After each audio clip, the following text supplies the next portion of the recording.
Yesterday courier private limited domestic international cargo உங்கள் இல்லம் தேடி வந்து கொரியர் புக்கிங் டெலிவரி செய்து தரப்படும்.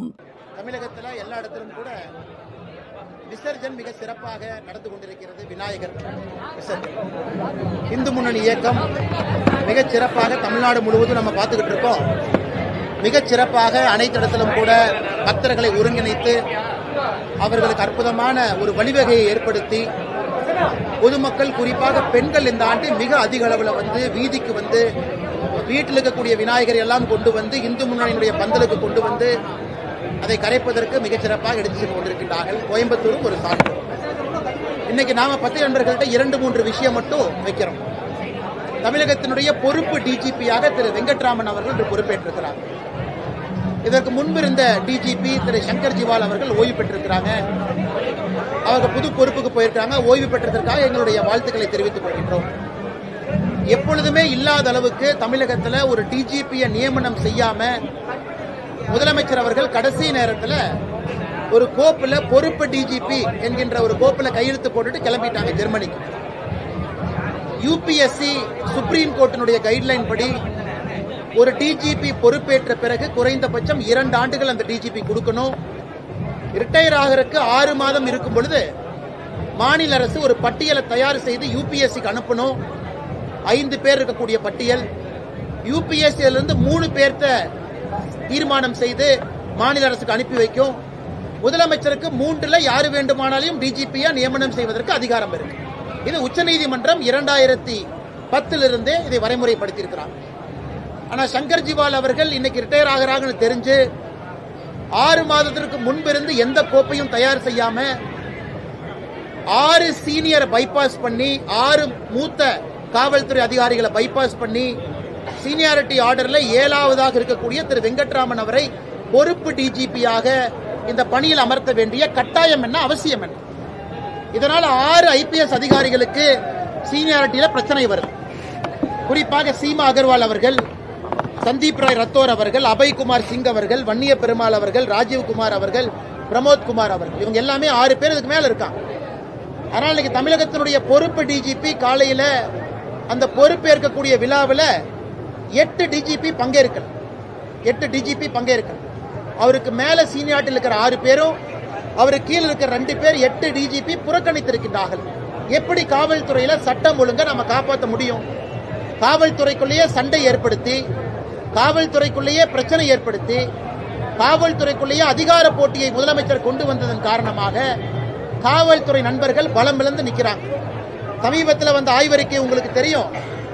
இந்தியாவில் 31 மாநகரத்தில் ஆய்வு பண்ணாங்க மத்திய அரசு அமைப்பு. அதுல சென்னை 21வது நகரமாக இருந்திருக்கிறது.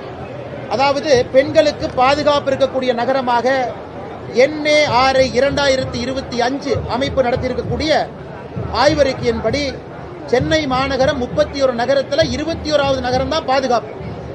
6 பெண்கள் 6% 100க்கு அவங்க மட்டும்தான் மிக பாதுகாப்பாக இருக்கின்றோம். 46 பேர் பாதுகாப்பா இருக்கிறோம். 48% பெண்கள் நாங்க பாதுகாப்பாவே இல்லைன்னு சொல்லியிருக்கிறாங்க. இதையெல்லாம் திமுக அரசு வெட்கி தலைகுனியணும்.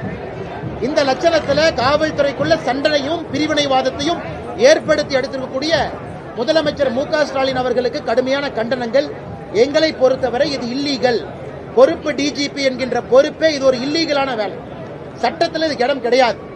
ஆனால் உடனடியாக இதை மாற்றி போர்க்கால அடிப்படையில் யூபிஎஸ்சிக்கு 5 பேர் லிஸ்ட் அனுப்பி யூபிஎஸ்சி கொடுக்கிற 3 பேர்த்துல ஒருவரை தமிழகத்தினுடைய டிஜிபியாக அறிவிக்கணும். இல்லை என்றால் இந்த அரசு போலீஸ்லயும் வந்து அரசியலை கலந்துவிட்டு நஞ்சை பாய்ச்சி பொதுமக்களுடைய பாதுகாப்புக்கே பிரச்சனை ஏற்படுத்தி கொண்டிருக்கின்றார். நான் தொடர்ந்து குற்றம் சாட்டுறேன். இன்னொரு குற்றம், அரசு பள்ளியில மாணவர்கள் குறைந்து கொண்டிருக்கின்றார்கள். இந்த ஆண்டு ரிப்போர்ட் வந்திருக்கு. 2025-26 இந்த அகாடமிக் இயர் உள்ள வந்தவங்க ரிப்போர்ட் இப்ப இருக்கு. அதுல பாத்தீங்கன்னா அரசு பள்ளியில வெறும் 37% மாணவர்கள் தான் தமிழகத்தில் அரசு பள்ளியில படிக்கிறாங்க. 62.1% மாணவர்கள் தனியார் பள்ளியில படிக்கிறாங்க. இதற்கு முன்பு 2023-24 ஆய்வறிக்கை எடுத்தீங்கன்னா 42% குழந்தைகள் அரசு பள்ளியில படிச்சாங்க. 42.2% குழந்தைகள் அரசு பள்ளியில படிச்சாங்க. இன்னைக்கு 37.9% குழந்தைகள் தான் அரசு பள்ளியில படிக்கிறாங்க. திமுக அரசு வந்த பிறகு கடந்த 3 ஆண்டுகள்ல மட்டுமே 5% குழந்தைகள் அரசு பள்ளியில குறைந்து தனியார் பள்ளியில அதிகமாக இருக்கிறாங்க. இதான் அவங்க அரசு பள்ளி நடத்தக்கூடிய லட்சணம். அதற்கு ஒரு கல்வித்துறை அமைச்சர் அன்பில் மகேஷ் பொய்யாமொழி இருக்கிறாங்க. இவ்வளவு பில்டப், இவ்வளவு பட்ஜெட். அரசு பள்ளியை உங்களால காப்பாற்ற முடியல, அரசு பள்ளியில தரத்தை கொடுக்க முடியவில்லை என்றால் எதற்காக சமக்கல்வி, சமூக நீதி கல்வின்னு எதற்காக வாய்களையே பேசுறீங்க? இதற்கும் அரசு பொறுப்பேற்று பதில் சொல்லணும். வேறு வேறு மாநிலங்கள்ல அரசு பள்ளி மாணவர்கள் அதிகரிக்கிறாங்க.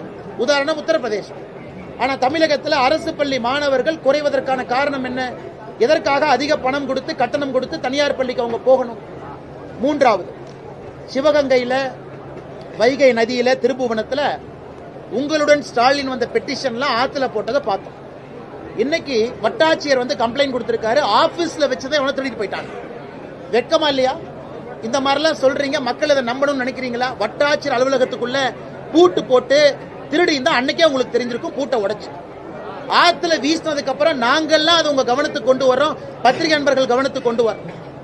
ஆத்துல போட்டு 3 நாள் கழிச்சு வட்டாட்சியர் போலீஸ் ஸ்டேஷன் போய் யாரோ வட்டாட்சியர் அலுவலகத்தில் வந்து அப்ளிகேஷனை திருடிட்டு போயிட்டான், ஆத்துல தூக்கி போட்டான்னு கம்ப்ளைண்ட் கொடுக்குறாங்க. தமிழ்நாடு முழுவதுமே இந்த உங்களுடன் ஸ்டாலின் என்பதே ஒரு ஃப்ராடு திட்டம். இதுல யாருக்கும் எந்த பிரயோஜனமும் இல்ல. சும்மா அப்ளிகேஷனை வாங்குறது, குப்பை தொட்டியில போடுறது, ஆத்துல போடுறது, அல்லது தீ வச்சு கொளுத்திடுறது. அப்படி இருக்கும் பொழுது எதற்காக இந்த பில்டப் டிராமா? அதனால் முதலமைச்சர் நேரடியா பதில் சொல்லணும். எங்களுக்கு வட்டாட்சியர் பதில், இந்த பதில் வேண்டாம். உங்களுடன் ஸ்டாலின் என்கின்ற நிகழ்வை நடத்திவிட்டு எதற்காக பொதுமக்களை ஏமாற்றிக் கொண்டிருக்கின்றீர்கள் என்பதும் எங்களுடைய கேள்வியா இருக்கு. இதை தாண்டி நண்பர்கள் கேள்விகள் அண்ணா, டிஜிபி இன்சார்ஜ் இல்லைன்னு நான் சொல்ல வரலீங்கண்ணா. டிஜிபி இன்சார்ஜ் எப்பவுமே எலெக்ஷனுக்கு முன்னாடி போடுவாங்க, ஒரு அரசு வெளியே போகும்போது போடுவாங்க, புதிதாக அரசு வந்ததுக்கு அப்புறம் அதை வரைமுறைப்படுத்துவாங்க.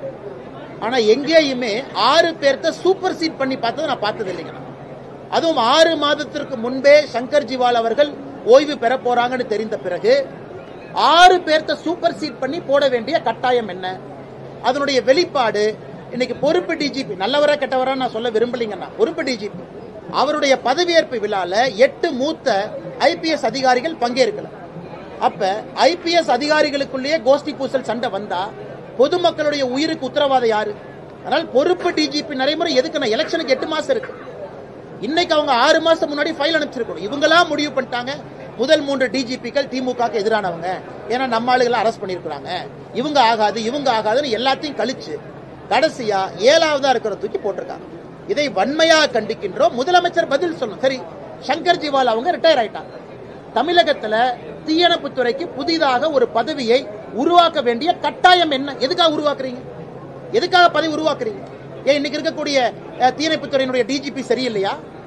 எதற்காக புதியதாக ஒரு பதவியை உருவாக்குறீங்க? ரிட்டையர் ஆயிட்டாரு, முடிஞ்சது. கடைசி நாள் ஃபேர்வெல் பரேட் கொடுத்தாச்சு, எல்லா அதிகாரிகள் வந்து நன்றி சொல்லியாச்சு. அந்த ஒரு அதிகாரி என்ன ஸ்பெஷலா? அந்த ஒரு அதிகாரிக்காக ஒரு தனி துறையை உருவாக்கி, அந்த டிஜிபி ஃபயர் சர்வீஸ்க்கு மேல ஒரு துறையை உருவாக்கி, இது இந்தியாவில் எங்கேயுமே இல்லாத அநியாயம். இருக்கிற டிஜிபிக்கு ரிட்டையர் ஆன பிறகு ஒரு துறை, அந்த டிஜிபி பொறுப்புக்கு 6 பேர்த்த சூப்பர் சீட் பண்ணி பொறுப்பு. இதை எப்படி பொதுமக்கள் பார்ப்பாங்க? அரசியல் போலீஸ் துறையில கலப்பது திராவிட முன்னேற்ற கழகம் தான் பார்ப்பாங்க. அதைத்தான் நாங்கள் கேள்வியாக எழுப்பின்றோம். முதலமைச்சர் பதில் சொல்லட்டும். டிஜிபி, ஃபயர் போர்ஸ், அதற்கு மேல எதற்கு அந்த பொறுப்பு உருவாக்குனீங்க? காரணம் சொல்லுங்க. எதுக்கு உருவாக்குனாங்க? எல்லாவற்றிலும் அண்ணாமலை திமுகவை விமர்சனம் பண்ணிக்கொண்டே இருக்கிறார். திமுக எந்த நல்லது செய்தாலும் அதுக்கு அண்ணாமலைக்கு பிடிக்கலையா அப்படிங்கிற திமுகவோட விமர்சனம். அண்ணா, இப்ப நான் சொன்னதெல்லாம் ஆதாரத்தின் அடிப்படையில் பேசினேங்க. நான் பேசினது எல்லாமே ஆதாரத்தின் அடிப்படையில் திமுக செய்திருக்கக்கூடிய தவற சொன்னேன், இந்து முன்னணி அவர்கள் செய்து கொண்டிருக்கக்கூடிய நல்லதை சொன்னேன். நான் சொன்ன டிஜிபி விவகாரத்துல பத்திரிகை நண்பர்கள் நான் தவறா சொன்னா நீங்க என்னை பிடிச்சிருவீங்க. அண்ணா, நீ டேட்டா தப்பா கொடுக்குறீங்க. நான் அரசு பள்ளி மாணவர்கள் டேட்டாவை நான் கொடுக்குறேன். அது 5% அரசு பள்ளி மாணவர்கள் இங்க கம்மியா இருக்கிறாங்க. ஆதாரத்தின் அடிப்படையில் பேசுறேன். அவங்க வெறும் அட்வர்டைஸ்மெண்ட் போட்டு எந்த டேட்டாவும் சொல்லாம பத்திரிகையாளர் சந்திப்புல உதயநிதி ஸ்டாலின் போய் நீங்க கேட்டா என்ன சொல்லுவாரு? இஹிஹி உஹுஹு ஏஹே. இதை தவிர அவர் எப்ப பதில் சொல்லியிருக்காரு? பத்திரிகையாளர் சந்திப்புல தமிழகத்தினுடைய ஊடக நண்பர்கள் போய் உதயநிதி ஸ்டாலின் நீங்க கேள்வி கேட்டா இஹிஹி உஹுஹு அஹஹா தவிர எப்ப அவர் பதில் சொல்லியிருக்காரு? யாரு உங்ககிட்ட பதில் சொல்றா? யாருமே பதில் சொல்றதில்ல உங்ககிட்ட. அப்புறம் எப்படி அரசு உங்களுக்கு உண்மையான டேட்டா கொடுப்பாங்க? பத்திரிகை நண்பர்கள்ட்ட அரசு அமைச்சர்கள் பேசுறதே பொய்யா பேசுறாங்க, பொய்யா பேசுறாங்க. அண்ணா, இவர் 10 லட்சம் கோடி ரூபாய் முதலீடு ஈர்த்திருக்கிறோம் அப்படிங்கிறார். வெள்ளை அறிக்கை கொடுங்க. 10 லட்சம் கோடி எங்க? இந்தியாவில் தமிழகம் இன்னைக்கு 7வது இடத்துல இருக்கு முதலீடு ஈர்த்ததில். ஏதோ ஒரு கார் கம்பெனி, ஒரு டயர் கம்பெனி, ஒரு நட்டு கம்பெனி, ஒரு போல்ட் கம்பெனிக்கு வெளியே ஒரு எலுமிச்சம்பழத்தை புழிஞ்சுட்டு இந்த விவேக் சொல்லுவார் இல்லைங்க, 700 ஸ்பேர் பார்ட்ஸ்ல ஓடாத ஒரு லாரி எலுமிச்சம்பழத்துல ஓடுதுன்னு. அந்த மாதிரி ஒரு நட்டு கம்பெனி, போல்ட் கம்பெனிக்கு போயிட்டு அதை மட்டும் போட்டோ எடுத்து பத்திரிகை நண்பர்கள்ட்ட ஏமாத்த பாக்குறாங்க. இங்க இவங்க வந்துட்டாங்க, அவங்க வந்துட்டாங்க. உத்தரப்பிரதேசம், குஜராத், மகாராஷ்டிரா, தெலங்கானா பாருங்க, ஆந்திரா பாருங்க, எவ்வளவு நிறுவனங்கள் அங்க போறாங்க. அதனால் ஏமாற்றுகின்ற வேலை 10,26,000 கோடி, 10.26 lakh crore அவங்க அதிகாரப்பூர்வ கணக்கு. வெள்ளை அறிக்கை கொடுங்க. எப்ப வந்துச்சு, எங்க வந்துச்சு, பில்டிங் ஆயிருச்சா, செங்கல் வச்சாச்சா? இன்னைக்கு முதலமைச்சர் ஜெர்மனி போக வேண்டிய அவசியம் என்ன, லண்டன் போக வேண்டிய அவசியம் என்ன? சரி, ஒருவேளை ரிட்டையர்மெண்ட் ஹாலிடேவா எடுத்துக்கிட்டா எனக்கு சந்தோஷம். 2026 மே மாசத்துல நமக்கு ரிட்டையர்மெண்ட் தமிழக மக்கள் கொடுக்க போறாங்க, நம்ம ரிட்டையர்மெண்ட் ஹாலிடே போலாம். என்ன அதனால என்ன லாபங்கண்ணா? மத்திய அரசு இருக்கு, தொழில் ஈட்ட வேண்டியது அவங்க பொறுப்பு. இன்வெஸ்ட் இந்தியா இருக்கு, அவங்க பண்ணுவாங்க. தமிழ்நாட்டுக்குள்ள அந்த கம்பெனி நுழையும் பொழுது பிரச்சனையை சரி செய்வதுதான் இன்வெஸ்ட் தமிழ்நாட்டினுடைய வேலை. நீங்க அங்க போறது வேலை கிடையாது. சரி போங்க. மோடி அவர்களும் குஜராத்தினுடைய முதலமைச்சராக இருக்கும்போது ஜப்பான், சைனா போய் பணம் கொண்டு வந்தார். அதுக்காக நான் நீங்க போறது தப்புன்னு சொல்ல, போனதுக்கு வெள்ளை அறிக்கை கொடுங்கன்னு கேட்கிறேன். 10,26,000 கோடி ரூபாய்க்கு வெள்ளை அறிக்கை கொடுங்க. நட்டு போல்ட்டு எலுமிச்சம்பழத்தை தவிர என்ன கொண்டு வந்தீங்கன்னு காட்டுங்க. இல்லாட்டி 750 ஸ்பேர் பார்ட்ஸ்ல ஓடாது, முன்னாடி மாட்ட எலுமிச்சம்பழத்துல ஏன்னா ஓடும். நான் கேட்கல, மக்கள் கேட்கலாம். அமெரிக்கா வரி விதிப்புல 50% cotton industry, so many sectors எல்லாமே வந்து பயங்கர லாஸ். சென்ட்ரல் கவர்மெண்ட் என்ன பண்ணுது? ஆனா நிதி அமைச்சர் அவங்க கிட்ட நேத்து நம்முடைய பாரதிய ஜனதா கட்சியினுடைய தொண்டர்கள், தலைவர்கள் எல்லாம் சென்னையில ஒரு நீண்ட விவாதம் நடத்தினாங்க. மாநில தலைவர்லாம் இருந்தாங்க. இன்னைக்கு நம்முடைய மத்திய அரசு போர்க்கால அடிப்படையில் அமெரிக்காவுக்கு இங்கிருந்து நாம் எக்ஸ்போர்ட் செய்யற நம்முடைய இது பாத்தீங்கன்னா 5ல் கிட்டத்தட்ட 1%, 20-22% இன்னைக்கு அமெரிக்காவுக்கு மட்டும் போகுது.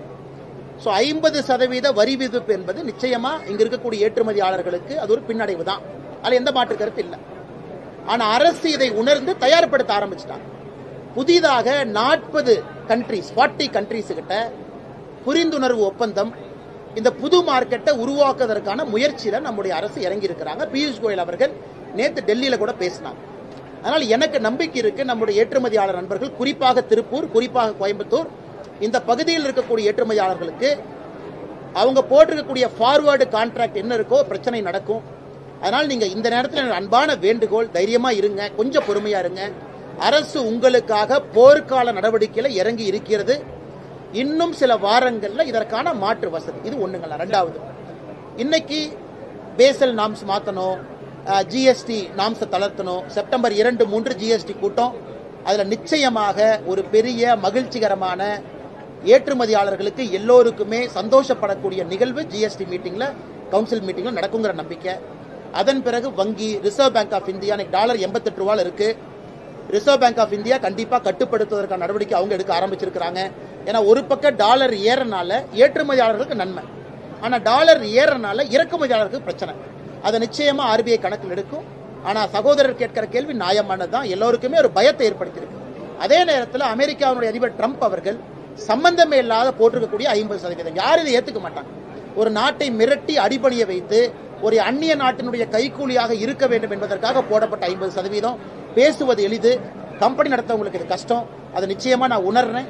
நிச்சயமாக மத்திய அரசு கூட இருந்து இன்னும் சில வாரங்கள்ல அவர்களுக்கு இருக்கக்கூடிய பிரஷரை ஈஸ் அவுட் ஆகுங்கிற முழு நம்பிக்கை எங்களுக்கு இருக்கு. பாஜக நிர்வாகிகள் கூட்டத்தில் உங்களை சுத்தியே ஏராளமான குற்றச்சாட்டுகள் வைக்கப்பட்டதா சொல்லப்படுது. இது எப்படி பாக்குறீங்க? இதுக்கு என்ன பதில் சொல்றீங்க? விடுங்கன்னு அரசியல் இதெல்லாம் இருக்கிறதா? 4 பேர் நல்லவன் சொன்னா 4 பேர் கெட்டவன் சொன்னா. பழனிசாமி வந்து ஒரு தற்கூரி, அவருக்கு முதலமைச்சராக தகுதி இல்லைன்னு ஏற்கனவே நீங்க விமர்சனம் பண்ணிருக்கீங்க.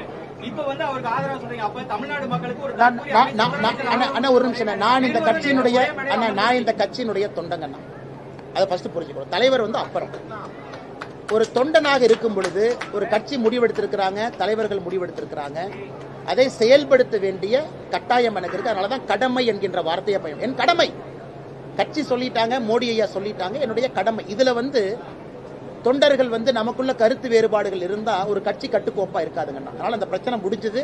எங்களுடைய கடமை, தலைவர்கள் சொல்லிட்டாங்க, செய்ய வேண்டியது அண்ணாமலை என்கின்ற அந்த தொண்டனுடைய பொறுப்பு.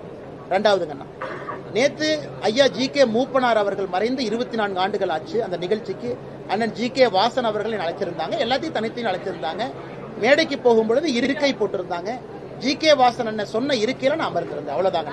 அதனால அரசியல் எதுவும் கிடையாது. எல்லாருக்கு மேலே எனக்கு அன்பு இருக்குங்கன்னா, பண்பு இருக்கு, பாசம் இருக்கு. உங்களுக்கு தெரியும், எனக்கு தனிப்பட்ட முறையில் கோபம் இருக்கு, ஆற்றாமை இருக்கு, வேற இடத்துல இருக்கு, திமுக இருக்குன்னா கூட ஒரு திமுக அமைச்சரை பார்த்தாலும் கூட மரியாதை கொடுக்கக்கூடியவன் நான். அது வேற, இது வேறங்கண்ணா. அதனால என்னை பொறுத்தவரை அண்ணாமலை என்கின்ற தொண்டன் கட்சி சொன்னதை கேட்டு செயல்படுத்திக் கொண்டிருக்கிறார். மிகுந்த மகிழ்ச்சிங்கண்ணா. 7 ஆண்டுகள் ஆன பிறகு பாரத பிரதமர் நரேந்திர மோடி அவர்கள் இன்னைக்கு சீனாவில் அதிபரை சந்திச்சிருக்கிறாங்க. அதில் சீனாவுடைய அதிபர் பேசினது ரொம்ப முக்கியத்துவம். நண்பர்கள், நீங்க அதை டிவியில போட்டீங்க. ஆசிய கலாச்சாரத்தில் 2 முக்கியமான நாடுகள் நண்பர்களாக இருக்க வேண்டிய கட்டாயம் நமக்கு இருக்குங்கிறார். அப்ப சீனாவுடைய அதிபர் உணர்ந்திருக்கிறாரு, இந்தியாவும் சீனாவும் சண்டை போடக்கூடாது, சீனா தேவையில்லாத பிரச்சனை பண்ணக்கூடாதுன்னு உணர்ந்திருக்கிறாரு. வருகின்ற இந்த நூற்றாண்டு என்பது ஆசிய கண்டங்களுடைய நூற்றாண்டு. It is century of Asia. நிச்சயமாக இந்தியாவும் சீனாவும் வலிமையாக இறங்கி வரும் பொழுது அது உலகத்தில் எந்த நாடு நம்மை கைக்கூலியாக மாற்ற நினைத்தாலும் அவர்களுக்கு அது ஒரு படிப்பனையாக மாறும். இன்னைக்கு எஸ்சிஓ மீட்டிங் போயிட்டு இருக்கு. இந்தியா இருக்கிறாங்க, பிரதமர் மோடி ஐயா இருக்கிறாங்க, சீன அதிபர் இருக்கிறாங்க, ஜி இருக்கிறாங்க, ரஷ்ய அதிபர் புட்டின் இருக்கிறாங்க. 3 உலக தலைவர்களும் ஒரே நேரத்தில் இருக்கிறாங்க. இது மற்ற உலக நாடுகளுக்கும் ஒரு எச்சரிக்கை மணி. இந்தியாவை நீங்க நசுக்க நினைச்சீங்கன்னா இந்தியாவிற்கும் வழி தெரியும் என்பதை பிரதமர் அவர்கள் காட்டிக் கொண்டிருக்கின்றார்கள். அதனால் நிச்சயமாக நல்லது நடக்கும். நிகழ்ச்சியின் மகிழ்வுரை ST courier private limited. Domestic international cargo உங்கள் இல்லம் தேடி வந்து கொரியர் புக்கிங் டெலிவரி செய்து தரப்படும். என்றும் உங்களுடன் மை இந்தியா. முக்கிய செய்திகளை உடனுக்குடன் தெரிந்து கொள்ள சப்ஸ்கிரைப் பண்ணுங்க, பெல் பட்டனை பிரஸ் பண்ணுங்க. என்றும் உங்களுடன் மை இந்தியா.